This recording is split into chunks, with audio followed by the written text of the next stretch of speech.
শাশ্বত চট্টোপাধ্যায়, যার কাজ নিয়ে আলাদা করে কাউকে কিচ্ছু বলার দরকার নেই। শুধুমাত্র রাজ্য নয়, এখন গোটা দেশ দেখছে একজন অভিনেতার কাজ, এবং যখন ভালো কাজের স্বীকৃতি পাওয়া যায় তখন কেমন লাগে সেটা সরাসরি তার কাছ থেকে জানবো। শুরুতেই শাশ্বতদা, congratulation. Thank you so much.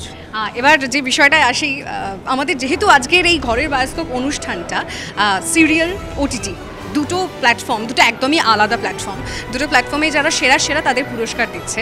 যেহেতু তুমি টেলিভিশনটা খুব ভালো করে জানো এবং তুমি দীর্ঘদিন টেলিভিশনের সঙ্গে যুক্ত ছিলে, সেই সময়টার এখনকার টেলিভিশনের তফাৎটা কতটা বোঝো? এখনকার একটা প্রোডাকশন বা একটা সিন করতে আমরা যে সময়টা পেতাম, এখনকার অভিনেতা অভিনেত্রী সেটা পান না, কারণ তাদের হাতে সময় নেই।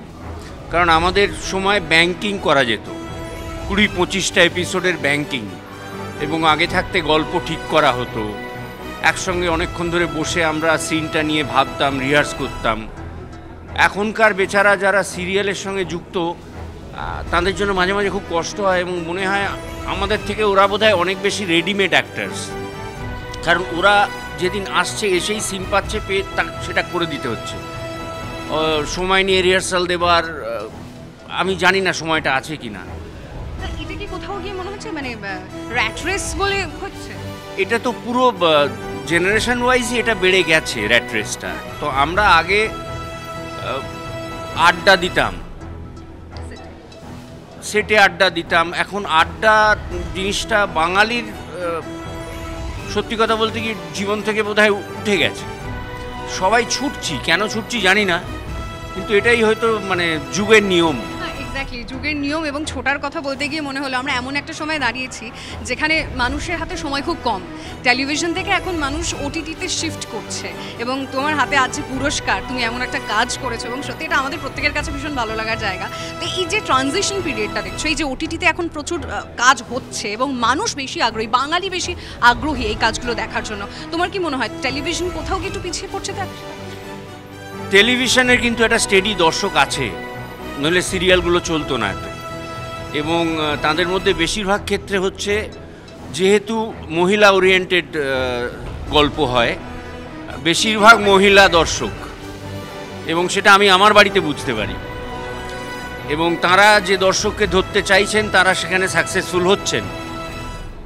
কিন্তু আনফর্চুনেটলি বাংলা সিরিয়ালে ছেলেদের, আমরা যে সময় কাজ করেছি, ছেলেদের অভিনয়ের যে স্কোপটা থাকতো, এখনকার ছেলেদের না বাংলা সিরিয়ালে অভিনয়ের সেই স্কোপটা নেই, মহিলা কেন্দ্রিক হয়ে গেছে। মানে এটা কি কোথাও টার্গেট অডিয়েন্স সেট করতে গিয়ে হচ্ছে? আমার তো তাই মনে হয়, এবং সেদিক থেকে চ্যানেলগুলো সাকসেসফুল, এ বিষয়ে কিছু বলার নেই আমার। আর এর বেশি আর কি বলবো। থ্যাংক ইউ সো মাচ, এবং আরও একবার শুভেচ্ছা। এই পুরস্কার তুমি পেয়েছো। যে কোনো পুরস্কার পেলে ভালো লাগে, না পেলে খারাপ লাগে, কিন্তু সব কাজের জন্য পুরস্কার যে পাবোই তেমন কোনো গ্যারান্টি নেই। তো এবারে পেয়ে ভালো লাগছে, কিন্তু একটা আরও ভালো লাগছে আমার বন্ধু টোটার সঙ্গে একসঙ্গে জয়েন্টলি আমরা পেয়েছি।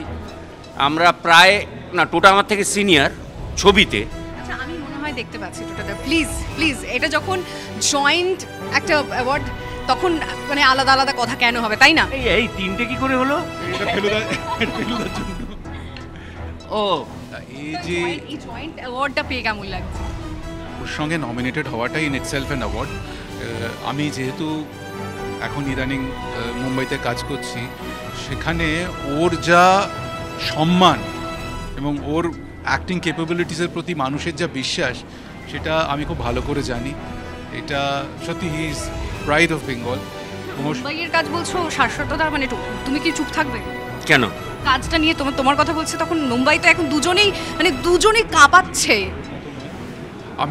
ও খুব ভালো কাজ করছে, আগামী দিনে খুব ভালো ভালো কাজ করবে। আর অপুকে আমি প্রথম থেকে দেখছি একটা অদ্ভুত সাবলীলতা নিয়ে অভিনয় করে, যেটা মানুষের হৃদয়ে খুব তাড়াতাড়ি পৌঁছে যায়।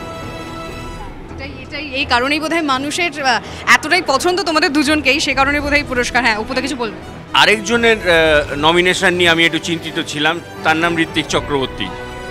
আমি খুব ভয় থাকি ওর সঙ্গে কোনো কম্পিটিশানে যেতে, কারণ আমি মনে করি মানে আমরা অনেকেই ভালো অভিনয় করি, এবং ও অনেক ক্ষেত্রে স্কোপ থাকলেও অভিনয় করে না। কোথা দিয়ে যে গোল দিয়ে চলে যায় বুঝতে পারি না। থ্যাংক ইউ সো মাচ, এবং এই অ্যাওয়ার্ড তোমরা পেলে তার জন্য congratulations one second, thank you.